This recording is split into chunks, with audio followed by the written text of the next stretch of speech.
Hello everyone, मेरा नाम है ऋतिक शर्मा और आप देख रहे हैं द्वितीय एजुकेशन।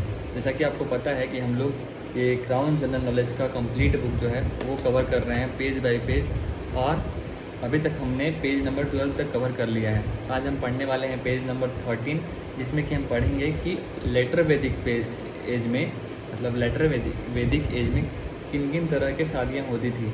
मैरिजेस 8 तरह के टोटल होते थे, तो उसके बारे में पढ़ेंगे। फिर कौन सा 5 महायाजना या ग्रेट सेक्रीफाइसेस जो थे वो कौन से 5 सेक्रीफाइसेस हैं उनके बारे में पढ़ेंगे। उसके बाद कुछ फैक्ट जानेंगे लेटर वैदिक पीरियड के बारे में। फिर हम लोग नेक्स्ट टॉपिक स्टार्ट करने वाले हैं, जो कि है religious movement of India, religious movement of ancient India, जिसमें कि हम जैनिज्म और बुद्धिज़्म को पढ़ेंगे। तो अगर आप इस चैनल पे नए हो और पहली बार इस वीडियो को देख रहे हो तो सबसे पहले इस वीडियो को लाइक कर दो और इस चैनल को सब्सक्राइब कर लो, क्योंकि इस चैनल पे सिस्टमेटिक वे में हम कंप्लीट जनरल नॉलेज कवर कर रहे हैं जो कि कहीं और नहीं कवर्ड है। और इसमें हम बहुत ही डीपली पढ़ रहे हैं, जो कि आपके स्टेट पीसीएस, एनडीए, सीडीएस या बिहार एसएससी जैसे प्रोमिनेंट एग्ज़ाम के लिए काफ़ी हेल्पफुल होंगे। तो चलिए शुरू करते हैं आज के अपने डिस्कशन से कि कौन सा 8 तरह का शादी जो है या मैरिज जो है वो आर्यंस करते थे लेटर वैदिक पेज में। सबसे पहला जो शादी का है वो है ब्रह्मा वेडिंग, ब्रह्मा शादी। ये कैसे की जाती थी? ये जो है वो सबसे पवित्र, सबसे अच्छा शादी मानी जाती थी। इसमें जो बेटी है वो डॉटर जो है वो दुल्हा को ब्राइड ग्रूम जो होता है उनको दिया जाता था। एक फादर अपने डॉटर को एज अ ब्राइड देती थी दुल्हा को, और साथ में बहुत सारा गिफ्ट भी दिया जाता था। यह पूरे भगवान के आशीर्वाद से और सारा सेरेमनी को कंप्लीट करके अपने ही वर्ण में शादी किया जाता था, और इसलिए इसको बहुत ज़्यादा पवित्र और अच्छा माना जाता था, इसको ब्रह्मा वेडिंग को। दूसरा है दैव वेडिंग। दैव वेडिंग ये एक तरह का सेक्रीफाइशियल वेडिंग था, जिसमें कि कोई भी पिता अपने बेटी को पहले एक प्रिस्ट को एज अ सेक्रीफाइस दान करता था, और ऐसे उसकी शादी होती थी। तो यह ब्रह्मा वेडिंग से थोड़ा कम, लेकिन यह भी पवित्र वेडिंग माना जाता था। ये सेरेमनी काफ़ी पवित्र होता था। तीसरा है अरसा वेडिंग। अरसा वेडिंग में जो दुल्हा का परिवार है या जो ग्रूम का परिवार है, ब्राइड ग्रूम का, वो या तो गाय या तो एक बुल उसको गिफ्ट में देता था डॉटर को। आज हम लोग क्या देखते हैं सोसाइटी में कि लड़की के परिवार वाले दहेज देते हैं दूल्हा को, लेकिन पहले के ज़माने में जो दूल्हा का परिवार होता था और दूल्हा का होता था वो एक गाय या फिर एक बैल देता था बेटी के परिवार वाले को, लड़की के परिवार वाले को, और इस तरह से उसके बाद उसकी शादी होती थी। ये होता था अरसा वेडिंग में, अरसा विवाह में। फिर है चौथा है प्रजापति वेडिंग। प्रजापति वेडिंग में क्या है? यह बेसिकली सेरेमनी या रिचुअल या रिवाज से ना संबंधित होके ड्यूटी यानी आपका कार्य से संबंधित है। इसमें जो दुल्हन की जो पिताजी होते थे वो समझाते थे ड्यूटीज़, जो भी उनके ड्यूटी रिस्पॉन्सिबिलिटी आने वाली है शादी के बाद, उसको वो समझाते थे और किस तरह से दाम्पत्य जीवन निर्वाह करना है इसके बारे में बताते थे। ये प्रजापति वेडिंग कहलाता था। पाँचवा है गंधर्व विवाह। गंधर्व विवाह यानी आजकल का लव मैरिज, जो जैसे आज लव मैरिज होता है वैसे ही उस ज़माने में जब दो लोग प्यार करके शादी करते थे और उनमें उनका पेरेंट्स का, उनके माता पिता का कोई रोल नहीं होता था, और वो लोग इस शादी में दखलअंदाजी नहीं करते थे, या फिर उनका कंसेंट होना या ना होना ज़्यादा इंपॉर्टेंट नहीं था, दो लोगों के बीच में फीलिंग्स, प्यार होना ज़्यादा इंपॉर्टेंट होता था, उसको हम लोग गंधर्व विवाह कहते थे। तो महाभारत में, रामायण में आप देखोगे कि गंधर्व विवाह का चर्चा कई जगह है। फिर है असुर वेडिंग। असुर वेडिंग में क्या होता था कि जो लड़के का परिवार होता था वो बहुत सारे पैसे देकर और लड़की के परिवार वाले को राज़ी करके उनसे शादी करता था। तो ये उतना अच्छा वेडिंग नहीं माना जाता था। जो गंधर्व वेडिंग है फिर भी एक्सेप्टेड था सोसाइटी में, लेकिन उतना अच्छा नहीं माना जाता था। तो इसी तरह से असुर वेडिंग जो है और डिटोरिएटेड पैटर्न था। यह पैसे के द्वारा किसी लड़की से शादी करना, तो यह असुर यानी राक्षस, तो उस तरह के वेडिंग में आता था ये, जो कि अच्छा नहीं माना जाता था। फिर है राक्षस वेडिंग। राक्षस वेडिंग में तो बिल्कुल फोर्स्ड मैरिज होता था कि एक दूल्हा आया और किसी भी लड़की को जो उठा के या फिर फोर्सफुली उसको ले गया और उससे शादी कर लिया। यह क्षत्रिय बेसिकली जो उस समय के होते थे उनको कोई पसंद होता था, तो वो राक्षस विवाह करते थे। यह भी अच्छा नहीं माना जाता था। और अंतिम जो है 8वां जो मैरिज है वो है पैशाच विवाह। पैशाच विवाह यह बिल्कुल ही घृणित और क्रिमिनल एक्ट माना जाता था उस समय भी। इसमें क्या होता था, इसमें एक लड़की, एक दुल्हन जो कि अनकॉन्शियस होती थी, जो कि बेहोश अवस्था में होती थी, उनको बेहोश अवस्था में ही उनकी शादी किसी और से करवा देना, तो यह काफ़ी घृणित कार्य माना जाता था और इसे पैशाच विवाह के श्रेणी में रखा जाता था। तो इस तरह से 8 तरह के विवाह हमने डिस्कस कर लिए। अब जैसे 2 और क्राइटेरिया है। पहला है कि अगर हाई वर्ण मतलब ऊंचे वर्ण जैसे ब्राह्मण क्षत्रिय, वैसे कुल के अगर मेल है और फीमेल जो है लोअर वर्ण की है, मतलब फीमेल जो है वो लोअर वर्ण की है, निचली जाति की है, और जो मतलब जो सो कॉल्ड नीची जाति होती है उसकी है, और जो मेल है वो ऊंची जाति का है, तो उसको अनुलोम विवाह कहते थे। क्या कहते थे? अनुलोम विवाह। और अगर यही उल्टा होता था, अगर जो मेल है लड़का है वो अगर नीची जाति का है और लड़की जो है वो ऊंची वर्ण की है, ऊंची कास्ट की है, तो इसको प्रतिलोम विवाह कहते थे। प्रतिलोम विवाह। तो अनुलोम विवाह और प्रतिलोम विवाह 2 और टर्म था जो कि यूज होता था लेटर वैदिक पीरियड में। तो अभी तक हमने क्या क्या देख लिया यार? अभी तक हमने देख लिया 8 तरह के विवाह। उसके बाद देखा हमने अनुलोम विवाह, प्रतिलोम विवाह। इससे पहले क्या देखा था? 16 संस्कार हमने पढ़े थे इससे पिछले वाली वीडियो में। कौन कौन से भगवान की पूजा की जाती थी उसके बारे में पढ़े थे, कैसे वो चेंज हुआ था, कौन कौन से इकोनॉमिक आइटम मतलब खेती होना शुरू हो गया था, बहुत सारे पॉटरी, पेंटेड ग्रेवेयर, इसके बारे में पढ़े थे। पॉलिटी के बारे में पढ़ा था, कैसे राजा का कद बढ़ा था, कैसे जनपद बन रहे थे। नॉर्थ में राजा को क्या बोला जाता था, साउथ में राजा को क्या बोला जाता था, राजा के कितने सलाहकार होते थे उसको क्या बोलते थे, कमांडर को सेनानी बोलते थे, रथ ले जाने वाले को सूता बोलते थे। तो काफ़ी चीज़ें हमने डिस्कस करी है डिटेल में, आप पीछे की वीडियो में देख लेना। अब अगला जो टॉपिक है वो है अपना पंच महायाजना। पंच महायाजना यानी 5 ग्रेट सेक्रीफाइसेस। 5 ग्रेट सेक्रीफाइसेस कौन कौन से हैं जो आर्यंस करते थे? पहला है ब्रह्मयाजना। ब्रह्मयाजना मतलब पढ़ना और पढ़ाना।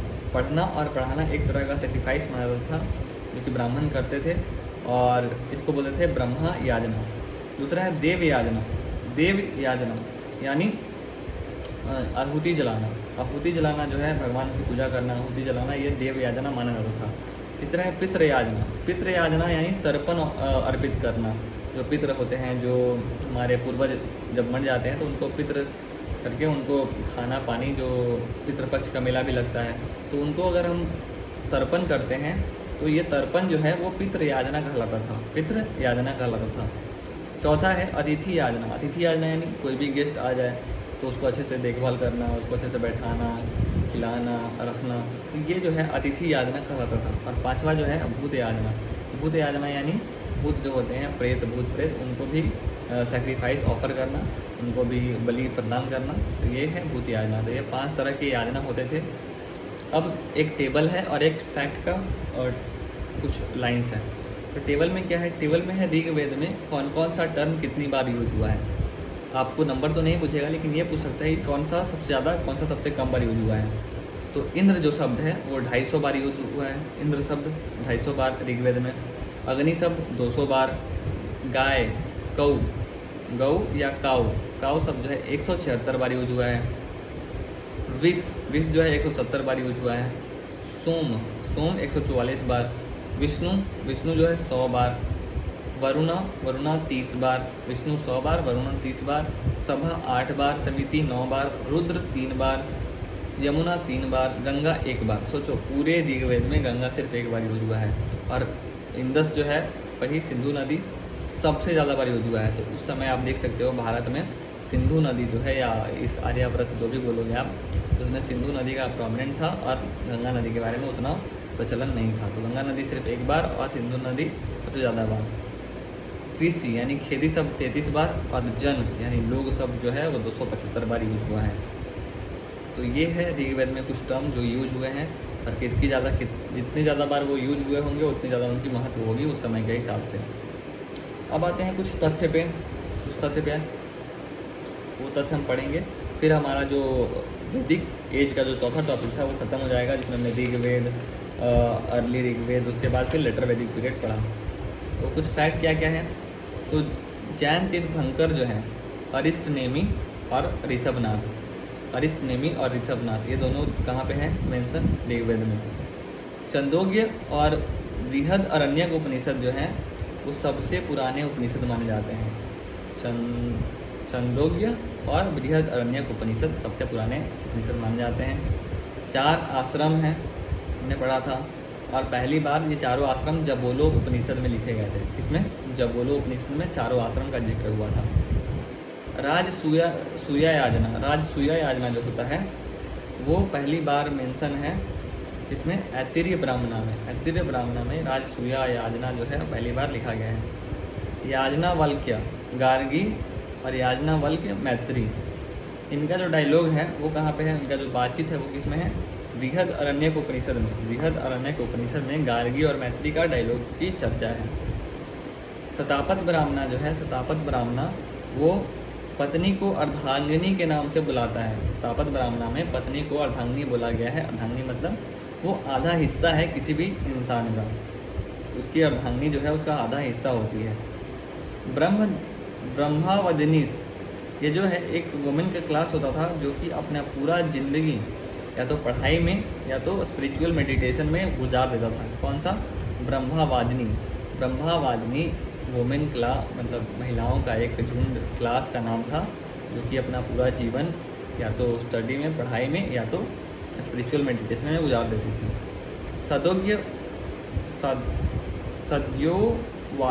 सदोयाधु एक वुमेन की ऐसी टाइप थी जो कि अपना पूरा जीवन जो है वो घर के डोमेस्टिक मतलब घरेलू कार्यों को करते हुए गुजार देती थी, जो क्या बोलते हैं सदियोवाधु, और जो पूरा टाइम पढ़ाई में गुजारता था उसको ब्रह्मावादिनी। तो आप डिसाइड कर लो आपको ब्रह्मावादिनी बनना है या फिर सदियोवाधु बनना है, अगर कोई फीमेल इसको देख रहा है तो। फिर है ऐतर्य ब्राह्मणा। ऐतर्य ब्राह्मणा जो है वो में लिखा हुआ है सम्राट के बारे में, भोज, विराट, राजन, जो कि अलग अलग जैसे ईस्ट, साउथ, नॉर्थ और मिडिल ऑफ द कंट्री में वो जो बोलते हैं सम्राट, विराट, भोज, राजन, तो ये सब लिखा हुआ है किसमें, ऐतर्य ब्राह्मणा में। ऐतर्य ब्राह्मणा में इसके बारे में हमने पढ़ा था। तो इस तरह से हम ख़त्म करते हैं अपना चौथा जो टॉपिक जो है वो है वैदिक एज का। अब अगला टॉपिक जो है वो रिलीजियस मूवमेंट इन इंडिया है, वो हम शुरू करने वाले हैं। चलिए शुरू करते हैं अगला टॉपिक। 6वीं शताब्दी के शुरुआत में टोटल जो है 62 तरह के रिलीजियस सेक्ट थे मिड गंगेटिक प्लेन में। तो जो गंगा का प्लेन हम आज देखते हैं, यूपी, बिहार, यह पूरा जो प्लेन है, इसमें 62 तरह के अलग अलग धार्मिक सेक्ट थे उस समय के टाइम पे, 6वीं शताब्दी में, बीसी में। तो उसमें जैनिज्म और बुद्धिज्म जो है सबसे इम्पॉर्टेंट था, सबसे बढ़िया था और सबसे ज़्यादा इफेक्टिव था लोगों के बीच में। तो जैनिज्म का शुरुआत जो है काफ़ी पुराना माना जाता है। क्यों माना जाता है, क्योंकि ऋग्वेद जो है बहुत पहले लिखा गया था, और उसमें भी जो जैनिज्म के स्टार्टिंग के जो तीर्थंकर हैं ऋषभनाथ और अरिष्टनेमी, इन दोनों तीर्थंकर के बारे में ऋग्वेद में लिखा हुआ है। विष्णु पुराण और भागवत पुराण में भी ऋषभ को अवतार बताया गया है नारायण भगवान का। टोटल 24 तीर्थंकर होते हैं जैन धर्म में। कितने तीर्थंकर होते हैं, 24, और सब के सब क्षत्रिय माने जाते हैं। ऋषभनाथ जो है, ऋषभनाथ यानी आदिनाथ, ये सबसे पहले तीर्थंकर माने जाते हैं। जो पहले 22 तीर्थंकर हैं उनको हिस्ट्री में अननोन है, मतलब वो अननोन है और उनको आइडेंटिफाई नहीं किया जा सकता। जो 23वें तीर्थंकर हैं, जो कि इनका नाम पार्श्वनाथ था, पार्श्वनाथ, वो महावीर से 250 साल पहले वो आए थे और उनका रियल एग्जिस्टेंस था, मतलब उनके बारे में रियलिटी में वो एग्जिस्ट करते थे, उनके बारे में हमको पता है। वो जो बेटे थे बनारस के राजा अश्वसेना के बेटे थे पार्श्वनाथ, जो कि 23वें तीर्थंकर थे जैनिज्म धर्म के। उनका 4 मेन टीचिंग था। पहला टीचिंग क्या था, अहिंसा, यानी नॉन इंजरी, किसी को हानि नहीं पहुंचाना है, चाहे छोटा से छोटा जीव क्यों ना हो। फिर सत्य, हमेशा सत्य बोलना है, झूठ बोलना ही नहीं है। तीसरा है नॉन स्टीलिंग, कभी चोरी नहीं करना है, कभी असत्य नहीं बोलना है, झूठ नहीं बोलना है। चौथा है अपार गृहा। अपार गृहा का मतलब है हमको कुछ भी अपने नाम पे या प्रोसेस नहीं करना है, अपने अधिकार में नहीं रखना है। जैसे फ़ोन ले लिया, घर ले लिया, गाड़ी ले लिया, तो ये सब अधिकार में अपने अंदर में रखने वाली चीज़ें हैं, तो ये सब नहीं करना है। तो ये 4 जो है वो उनके मेन उपदेश थे, टीचिंग थे। इसी में इन्हीं चारों में एक और ऐड कर दिया था महावीर ने, जो कि है ब्रह्मचर्य। तो ब्रह्मचर्य ने पार्श्वनाथ के इन 4 टीचिंग को लिया और उसमें एक ऐड कर दिया ब्रह्मचर्य, और ये 5 टीचिंग बन गया। तो जो 24 तीर्थंकर हैं उनके नाम जो है वो दिया हुआ है, साथ में सिंबल दिया हुआ है। आप एक बार लिस्ट देख लो, वो लिस्ट से आपको पहले और लास्ट के 2-3 तीर्थंकर के नाम ध्यान में रखने हैं। पहला है ऋषभनाथ। ऋषभनाथ जो है वो बुल यानी साढ़ से डिनोट करते थे। फिर है अजितानाथ, उनको एलिफेंट से। संभवनाथ उनको घोड़े से। अभिनंदन नाथ मंकी से। सुमातिनंथा हीरो से। ऐसे ही पदम प्रभु और भी 7वां 8वां 9वां ऐसे करके बहुत सारा है, सब नहीं पूछेगा। आप ऋषभनाथ को बुल से याद रखना, अजितानाथ को एलिफेंट से, संभवनाथ को हॉर्स से।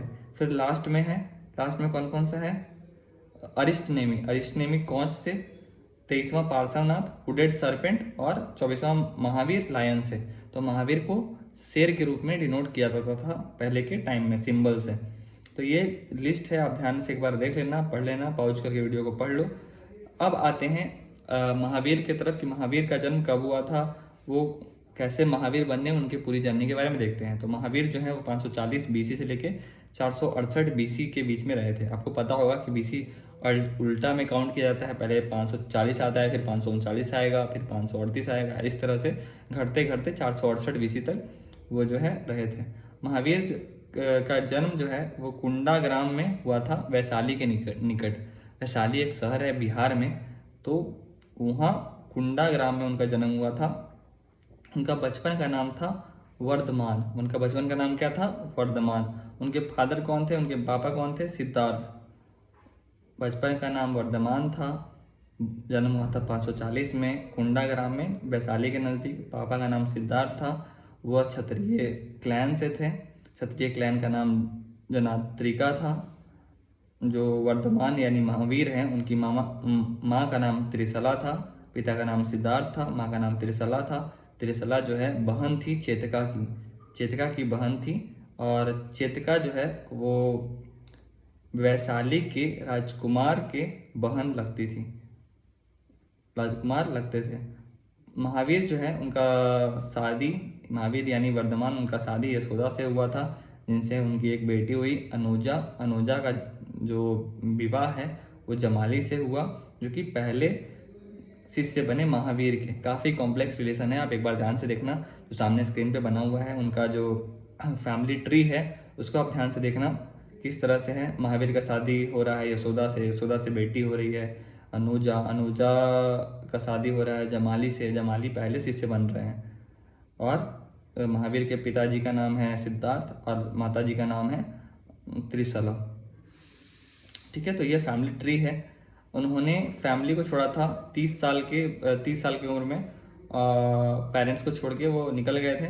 जब उनके पेरेंट्स का डेथ हो गया था तब वो 30 साल की उम्र में निकल गए थे सच की खोज में, और उन्हें ज्ञान की प्राप्ति हुई एक साल ट्री के नीचे ज्ञान की प्राप्ति हुई थी महावीर को।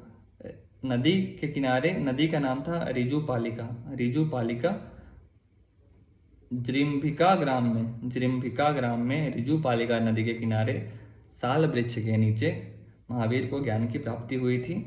तब उनका उम्र 42 साल था, मतलब 30 साल की उम्र में निकले थे और 42 साल की उम्र में उनको ज्ञान की प्राप्ति हुई थी। और तब से उन्हें जीना या जितेंद्र कहा जाने लगा।